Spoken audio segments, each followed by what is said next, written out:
Yo, what's up, everyone? It's your boy MMA Flying Squid, and we are here with UFC Freedom 250. And let me tell you, this is a banger card. We got the fight predictions for every single fight on this card, and this is going to be amazing. All right, now let's break these down. Let's just jump into it right away because I'm excited. I don't know if you can tell, but I am super stoked for this, and I cannot wait for Sunday. Little upset it's on Sunday, you know. Some of us still have to work a full-time job. Gotta be there Monday morning at 4 a.m. I gotta wake up, but it's all right. We're gonna make it work. We're gonna watch the fights. They're gonna be so amazing that even if I get zero sleep, it's gonna be worth it. But we're gonna jump right into this card right away. And starting off the night, we are going to have Gaethje Lopes versus Steve Garcia. Now this one, I'm actually super excited for. At first, I was leaning 100% towards Gaethje Lopes. Little spoiler, still kind of am. But I was kind of counting Steve out, I'm not going to lie. I watched back some more fight tape. I watched what he was doing, and I think this is going to be one of the more competitive fights on the card. Steve Garcia is kind of a dark horse in the division here. So some things that I really noticed about him, he's going to come out with that Mexican-style boxing. He really reminds me of kind of a Brandon Moreno, just on with his hands a little bit bigger there, but you know, he keeps his hands up. He's able to throw that 1-2 really nice, so straights down the middle. He is riding a 7-fight win streak, which is really nice. Like I said, kind of the dark horse in the division right now. Super aggressive. He moves forward with high pressure. He does have good head movement, moving it in and out. I did notice that. The one thing I did notice though is he does start to dip that head when he throws those extensions. Outside of that, it was pretty nice, but that dip in the head, that's the one thing I'm worried about. He's going up against our boy, Gaethje Lopes. Now, everyone knows Gaethje Lopes by now. He's had 2 title fights. He hasn't won either one of them yet, but they were both against Volk, our boy, so we can't be too mad about that. But I will say, Diego's going to win this. He's going to win this. He has to win this. Although I think Steve Garcia is good, he's got that good forward pressure. Gaethje Lopes, in my opinion, is going to be the more well-rounded fighter. He's going to be able to throw the uppercuts. He's going to be able to throw the knees. He's got insane hooks. He's got insane power. And most of all, he's got insane durability. So that pressure from Steve Garcia, I don't think is going to throw him off that much. I think he's going to be able to take those shots, and he's going to be able to throw back the harder shots. Of course, he is a black belt as well too, so take him to the ground. I feel pretty confident in Gaethje Lopes on the ground. I think he's going to be able to handle Steve Garcia. I don't think he's going to be much of an issue for him on the ground there. But standing up, I just think Diego's going to have the power. And I think it really does come down to, this is going to sound crazy, but I think the losses matter. The losses that he had, he goes in, he fights Volk the first time, he loses that fight. He goes out, he starches Silva. Then he goes back and loses to Volk again. But I think those losses are going to make him better. I think he's expecting someone at Volk's caliber, and I don't think Steve Garcia is to that caliber. So that's why I think Gaethje Lopes is really going to shine. For this one, I'm going to go with Gaethje Lopes winning. Oh, I want to say knockout so bad, man, but I don't know. I will say I do think it's going to be pretty competitive in the first round. I really do. I think I watched back that Brian Ortega fight, and I think Lopes was getting just tagged up a little more than I like to see. And it's Brian Ortega, dude. Come on. I mean, we all know Brian Ortega. He's the best on the ground, all this. Yes, great submissions, but you can't be getting tagged up like that by him, man. So that is one thing I'm worried about, but I think his durability will outshine that, and I think his power is really going to transition, and I think he's going to be able to knock out Steve Garcia. So that's going to be my first pick, is Gaethje Lopes against Steve Garcia. Moving up, we got Bo Nickal versus Kyle Daukaus. Now, for this one, I watched back some of Kyle Daukaus' stuff. We know he was in the UFC. He got cut from the UFC. He went back to the regional scene. He was able to stack up some wins, and then he came back, and he's right now riding a 2-fight winning streak in the UFC there. The only thing that I don't like is they were quick. It's good. It's good to finish your opponent quick. Don't get me wrong. Everyone wants to go in there and finish him quick, but we didn't get to see much of Daukaus, so we don't really know exactly where those improvements are going to be. He does have the long limbs. He's a really like tall, kind of lengthy dude, and I think that might help him a little bit going against Bo Nickal, especially after seeing how Nickal handled De Ridder. Totally different person. Get that, but I think that could be a little crafty there. Use the range. He did have some pretty nice hands too when I was watching back those fights. I think his hands I think are probably better than Bo, so I think he's going to get him there. The big thing though with that is he's not nearly as crafty as Bo when it comes to wrestling, and Bo's really been improving in that striking. We'll save that for a second there. One thing I will say watching his fights is I did see Eric Andre did hurt him pretty bad, and I know he was coming off of that the injury there where he had to get the surgeries and stuff on his face. I think it was the orbital bones, and it kind of looked like when he got hit in the face hard, he almost like he got nervous about that, and I kind of get that. If you break your fucking face, you're probably a little nervous about, you know, breaking your face again, so totally understand that. But I did see he kind of folded a few times in that fight there, so I'm a little worried about that. Now, with that being said, obviously the person he's fighting, Bo Nickal here, I don't think he has nearly as much power as that, but some things that I were really impressed by watching Bo Nickal's fights, and especially his recent ones, is he is drastically improving in the striking. Now, I know he's kind of trying to show the striking right now to show, like, hey, I'm not just a wrestler, because we all know that Bo's an elite wrestler. If this was a wrestling match, all day, Bo, put him against anyone, he's going to win. He's got it, right? But it's not a wrestling match, so he's really trying to show that he can strike. He's not just a wrestler. And a few things that I've kind of noticed is Bo's been improving on his in and out movement. He's a super athletic dude, so he's able to kind of get in, strike, move out really fast. That might help him on this Daukaus fight. The thing with Daukaus, though, is he does have that range, so is Bo able to get far enough back? Because a lot of this in and out movement that we're seeing, minus Paul Craig, no offense to him, not the best striker in the world, but in Bo's last fight, he wasn't really fighting the tallest, longest, rangiest guy. He's fighting a guy that's known for jiu-jitsu. So it'll be interesting to see how he kind of is able to transition his improvement in striking against Kyle Daukaus. But with all that being said, if he cannot improve that striking against Daukaus, he's got the wrestling. He's got it in the bag. He's going to be able to take him down. He's going to grind him. I don't see Bo getting tired. You know, he's been performing at a very high level for an athlete for a very long time. So I think he's got the cardio in the bag. I think he's obviously got the wrestling in the bag. And in terms of the crisp striking, Bo's actually getting really good at that.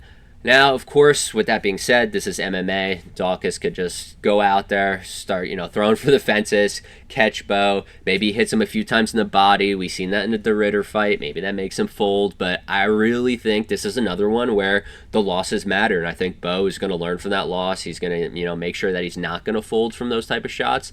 And I think he can pull this one off. I really do. I think this is going to be a Bo Nickal win. It's the White House card, man. I mean, he's got to do it. He's already been to the White House before. Now he's got to show that he deserves to be there. So I think Bo Nickal is going to win this.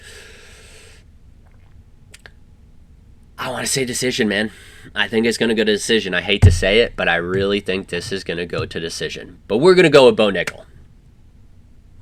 After that, we have probably one of the dudes that deserves to be on the White House card the most, not based on his performances, sadly, but when you think of an all-American fighter, you have to think of Michael Chandler. And we got him fighting Mauricio Ruffy. This is going to be interesting. Now, we'll start with Michael Chandler here. With Michael Chandler, we got, you know, amazing wrestling, super explosive power. He's been in the game for a long time. He's fought across multiple different different organizations, so he definitely has the experience on his side as well too. With that being said, he's kind of like a little T-Rex. He's very short and stocky. He does explode in and out, but he has to explode in and out, or he's never going to hit his opponents. You know, he's got the short arms, he's got the short legs. He's not really built tall and lengthy like Ruffy is, so he has to rely on that athleticism. And with that being said, when you fight someone that's a little longer, a little taller, and someone that's a sniper, lunging in might not be the best move for you. But some things to consider. He is, like I said, a great wrestler, Michael Chandler, and I think some things to consider is his last 3 fights. I know he lost his last 3 fights, so everyone's counting him out like, dude, you're going to get starched, you're done, it's over, there's no way you're going to win this. But look at his last 3 fights, okay? The Pimblett fight, I know people can go 50-50 after watching Gaethje fuck him up over those couple of rounds there, but Pimblett is a better grappler than Ruffy, so he had to worry about the grappling the entire time, okay? Then you go to the Oliveira fight. Way better grappler. Super good on the ground. So he couldn't really utilize his wrestling, I don't think, the way that he wanted to, because he's constantly worried about if these guys go to ground, they're good also. Same thing with Dustin. Dustin is a really good wrestler, actually. I know everyone talks about his boxing and his hands, and that's kind of what he likes to showcase, but dude, Dustin can wrestle. He's really good at that. So you take those 3 losses, they're all better grapplers than Ruffy. So in some sort of alternate universe, Chandler has the opportunity to kind of pull a BSD and just hold him down. I don't see it happening, but it's possible. It's possible. With that being said, we got Ruffy here, who, like I said, the long, lengthy fighter. He's a very dynamic striker, and I think what's really going to help him, and I hate to keep bringing this back up, is the loss. You know, he got dominated by getting out-grappled every single round, actually. Couldn't do anything at all when he got taken to the ground. Completely dominated by someone that's a really good grappler. But then after that, he comes in and he fights someone and completely starches him. Someone that Gaethje couldn't do that to. Keep that in mind for later, because I know everyone's hyping Gaethje up. So I think a lot of these losses, these guys are learning from, and they're coming back, and they're really showing that they are better, and they're improving from that. Also, another thing to keep in mind, Chandler, he is getting a little bit older. He's an exciting fighter, but what comes with exciting fights sometimes is damage. And I think when you go against a sniper like Ruffy, someone who's going to be very dynamic in his striking, he's able to basically throw anything he wants at you.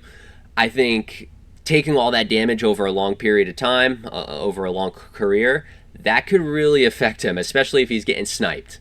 Not really the person you want to be in with. With that being said, I think Ruffy's got this, man. I think this is going to be a highlight for Ruffy. Chandler's tough, but man, Ruffy needs this. He's taking the game so serious, and that's the thing that people need to realize. I know Chandler, yep, he takes it very serious. He's like a super clean athlete. He lives this stuff. I get that. But Ruffy is literally willing to sacrifice everything. He came up fighting through the Fighting Nerds there, and he just recently left the Fighting Nerds, all of his boys. He left them to go train with Volk because he doesn't care about anything but winning. He's able to cut those relationships out. He's not one of those guys that's like, oh, you know I'm going to be better if I go train with these guys, but these are my boys. I got to stay with them. We're all going to come up together. No, Ruffy doesn't care. He just wants to win. So he's going to be with the best possible people to win. And I think that's going to transition really well into this fight. Him going to this different camp, him, you know, especially with Volk, a dude that can do it all. I think that is like the perfect place for him to be. A guy that's already an extremely dynamic striker and can do all the flashy, flary stuff. I think getting into a camp with someone that's really well-rounded could show him, you know, hey, like, this is how we got to stuff the takedowns. This is how we got to break away. This is how we got to scramble. I think that's the best thing he can possibly do. This one, Ruffy, KO. I don't have the round. I'm sorry for that. But I really think this is going to be a Ruffy masterclass. Next up on the lineup, we have our boy, Josh Hokit versus Derek Lewis. Now let me start before I go into this breakdown. Hokit, I absolutely love what you're doing. Do not stop it. Your Curtis Blades fight, I'm surprised I didn't get kicked out of my house, dude. I was screaming at the top of my lungs watching you fight. I'm surprised my girlfriend didn't come downstairs and say, hey, you got to go. You're waking everyone up. Get out of here. But the energy I felt watching you, that's what this sport is about, dude. Absolutely love it. You're an absolute killer, and I cannot wait to see this fight. A few things about Josh Hokit. He came into the UFC pretty recently. Extremely athletic dude. He's got a wrestling background. He's got a football background. He's been excelling at these sports at very high levels, and I think that's going to transition into the MMA really well, which obviously has. We've seen it already, so I don't know what I'm saying. But This dude is my favorite. It's one thing to do the gimmicks and talk the talk, but when you can back it up and you can go in there and bang like that, you can do whatever you want. Do whatever you want. We don't care. We love it. Now, a few things with him. Obviously, having the wrestling background, he's definitely going to have an advantage against Derek Lewis if it comes to any sort of grappling exchange.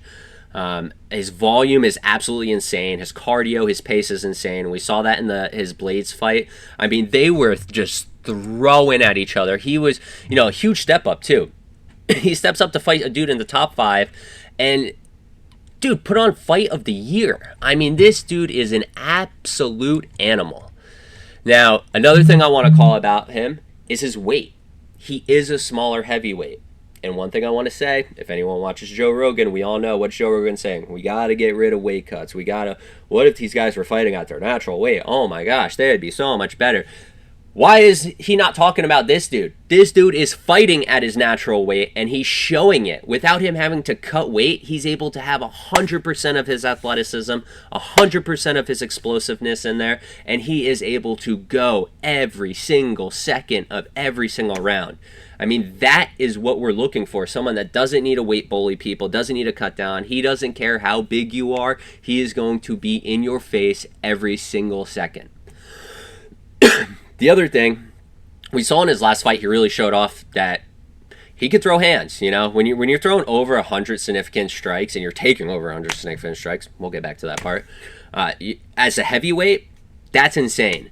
But we look back at his Dana White Contender Series fight, and dude, 9 takedown attempts in the first round. He completely melted his opponent. When they went into the second round and he got that dude down, he was just, he was done. He was completely melted. So I think he showed that, hey, look, I can go in there, I can do what I'm used to, I can melt you, I can wrestle, or I can go in there and stand and bang, and I'm not going anywhere. Punch me as much as you want. Punch me 117 significant strikes or whatever the heck he did to him. It was an insane amount what Curtis did. But he was still there. He's throwing up middle fingers. He's trying to get that middle finger KO. I know he got that on a little Denzel, a little middle finger KO. That's a little tricky move, People forget about that one, but he's got the middle finger KO under his belt. With all that being said, the one thing that worries me is he did take over 100 significant strikes not that long ago. That's one thing that worries me.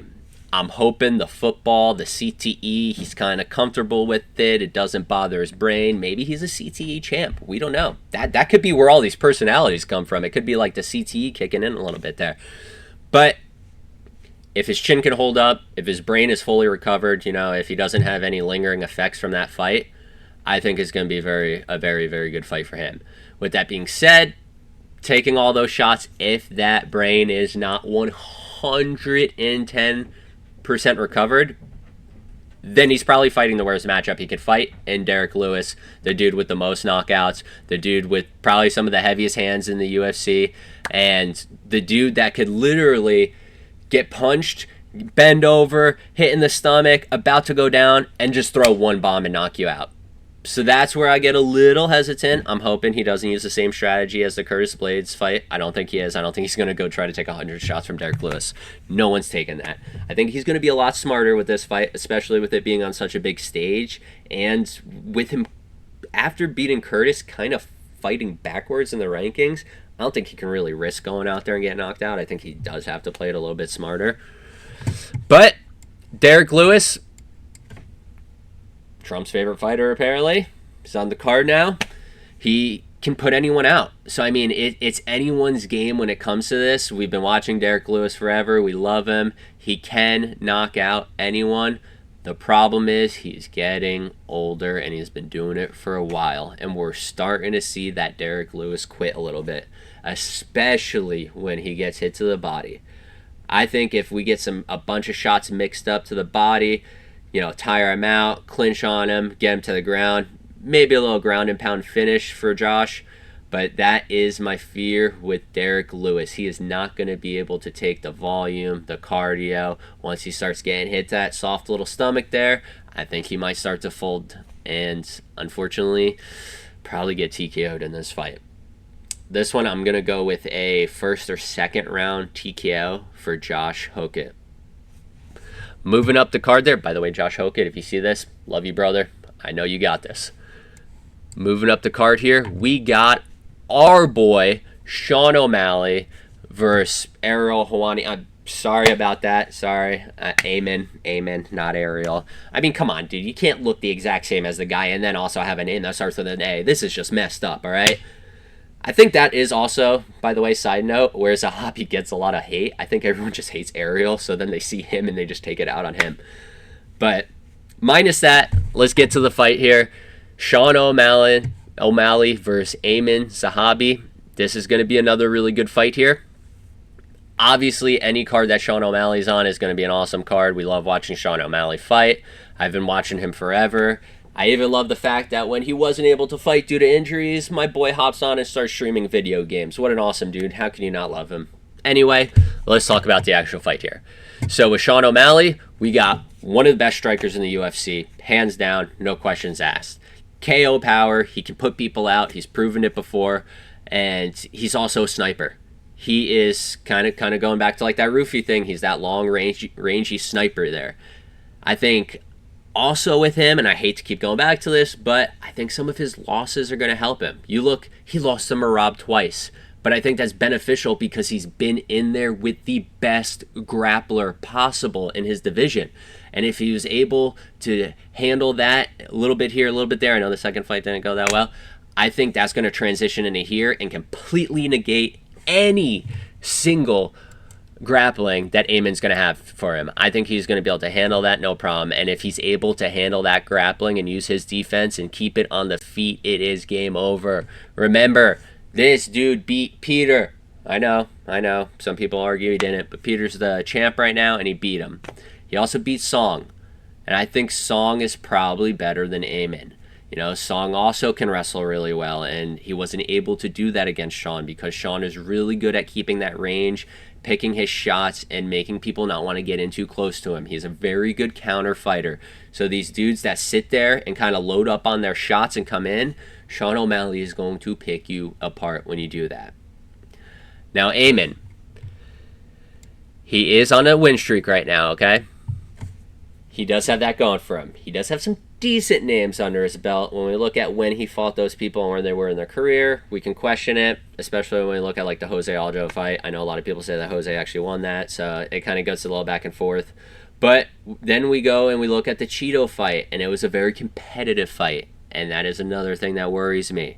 We watched the Sean O'Malley fight against him. I know MMA math doesn't always add up like that, but it was not competitive like that. I think the biggest problem, I think Amin is good to beat a lot of people that aren't like the top three. He kind of is a slow starter, and I think once you start getting into that top three there, you cannot be a slow starter. You need to go every second counts. Also, with him being a slow starter, it's going to allow Sean to pick those shots a little bit better and be able to land exactly what he wants. Now, one thing I will say with Amin is he is very durable. So that is one thing to keep in mind. He's durable, and he's able to take a lot of shots. So I could kind of see this going to a Sean O'Malley decision, but I do think Sean O'Malley's still going to win this, which is kind of ironic if it goes to decision because Amin's kind of the decision merchant. So, you know, Sean's got to steal that from him. But we're going to go with this fight, Sean O'Malley for a decision. But I think it's going to be like he wins all 3 rounds, but it's still a decision. Amin just doesn't go down for some reason. I don't know. We got Ariel Helwani yelling like, brother, come on, do something, please. Yeah, but it's going to be bad. I promise you. Now that we know that, we're going to move up in the card to... We're getting into our title-ish fights. Alex Pereira stepping up to fight Cyril Gane. Now with this one, you know, even though I really want to see Cyril just get completely slept from what he did to my boy Tom, I'll be fair. I'll be fair on the prediction here. We'll start with Cyril Gane. He is an elite kickboxer. For a heavyweight, he has insanely fast in and out movement. This dude is very, very athletic. He's a natural heavyweight too. I think that's going to be something that does benefit him. And he was... It hurts me to say it, but he was working my boy Tom in that first round there. I think if it went longer, it would have been a little bit different, but, you know, that was besides the point. And I think the biggest factor, though, that Cyril's got, minus the fact that he is super athletic, he's very fast, he's got insane in and out movement, he's got really good footwork. Remember that, footwork. I think the biggest thing for him is he survived Francis, dude. So you can't say like, oh, if he gets in there with someone that hits really hard and hits him, they're gonna put him out. He survived Francis, so he can take a shot. So I think that's all great stuff for him. And you know what? I know a lot of people kind of got this fight 50-50. I could see it going either way, especially without us seeing Alex fight in heavyweight. It's really hard to tell how he's going to take that damage when he moves up to it. But with that being said, we got Alex Pereira. I will admit, when I originally thought about this, I thought, okay, Gane's got this. He's probably going to win. After seeing that Tom thing, man, he's pretty good. He's good, unless it's John Jones or Francis, like he's going to be able to get these guys. But the thing is, Alex Pereira, leg kicks. You got a fast guy, really good at in and out, really fast foot movement, leg kick champ. Chop those suckers. Chop them. Go George Washington on his legs. Left, right. Break him in half, okay? Make him look like Chris Weidman on both legs, Conor McGregor. Break him. Stop that movement. If you're able to stop that movement, you're just a sitting duck for Pereira, and he's going to be able to put that power on. And I think that's really where he's going to shine. I mean, this dude is an athlete of all athletes. He's middleweight champion. Then you go light heavyweight champion. He is going to break history on this card. He is going to beat him. He is going to get the heavyweight interim title belt. Then he's going to become the heavyweight champion. Watch. The leg kicks are what to watch for. Outside of that, you take the leg kicks out. I know you're like, oh, all you said he's going to do is kick his leg. You think someone's going to win? Outside of that, he's also an elite kickboxer. So I think anything that Cyril is able to throw at him, I don't think it's nothing that he hasn't seen before.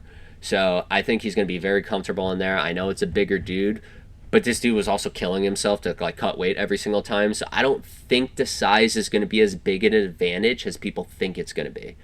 I think we got Alex Pereira is going to be able to cut his legs down, and I'm going to say late second round KO for Alex. That's what I'm going with. Alex, late second round KO.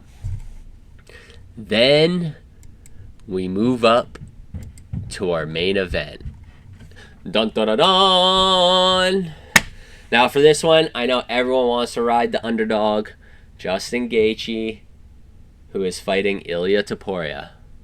Now, with all this being that is about to be said, yes, it would be awesome. You see Justin win, woo, red, white, and blue, American flag, White House card, he's got it, rides off into the sunset, finally got the title after trying so many times, always holding that interim belt, but can never get the real one.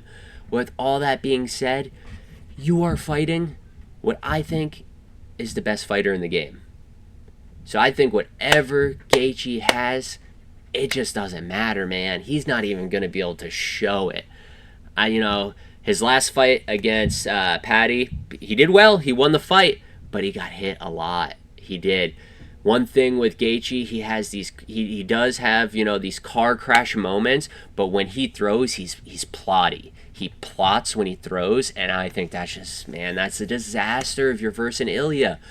Ilia can put anyone down, and especially when you look at the dudes that Justin's fought and have beaten Justin, Ilia slept those dudes. So I think that's going to be the tough thing. Now, Justin, he always has a puncher's chance, so I'm not going to completely count him out, although yes, I kind of am counting him out. But he's also a good wrestler. He's amazing in his scrambles. So I know a lot of people say like, oh, Ilia's also, he started as a wrestler. Great grappler, great jiu-jitsu. He actually started doing all that before he started striking. I do think Justin's going to be pretty even on that. I think unless he gets caught in some like really funky submission, when it comes to the actual grappling exchanges, I think Justin will be able to scramble out of there pretty well. But man, what are you going to do? Stand back up and try to swing on him? You're going to get put to sleep.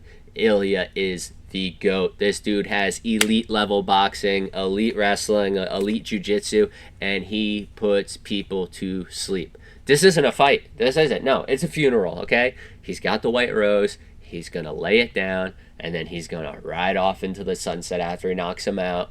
And he is going to have Volk, Max, Charles, and Justin under his belt for knockouts. So even though I love Justin Gaethje, and I did unfortunately bet against him in the Patty fight, which was really stupid because I lost some money on that, I think this is different. I think Ilya is going to sleep him. If anything, Justin probably saved Patty from getting slept. So Patty should really thank Justin for that one. But I just don't see it going any other way. Ilya is just too elite, man. He's too confident. He's too comfortable in there. And he has the touch of death. He is going to absolutely sleep him. But with that being said, I have never been more excited for a fight card. I am super excited. Everyone, let me know what you think. Drop down below in the comments who you think is going to win. Tell me what I got right. Tell me what I got wrong. Tell me why I got it wrong. I'm okay to listen to any of it. I don't care. I love this stuff. I love watching this. I love trying to predict this stuff. And even if I'm wrong, I love it because that's MMA. Anything could happen. We could watch Kyle Daukaus go out there and just sleep Bo. And then we could watch Chandler go out there and just pick up Ruffy and slam him. Like, all of this could happen. Do I think it's gonna? Probably not, but it could, and that's what makes this sport so exciting. So please hit the like button, follow my channel for more of this stuff coming up. I'm going to try to post these every single week. I'll even try to get some recap videos in there too. So if you guys do enjoy this content, please let me know. Drop the comments below, like, follow, subscribe, give it all to me, please. If I could quit my job, I can do more of these videos. So let's keep it rolling. Until then, we're just going to watch and see what happens.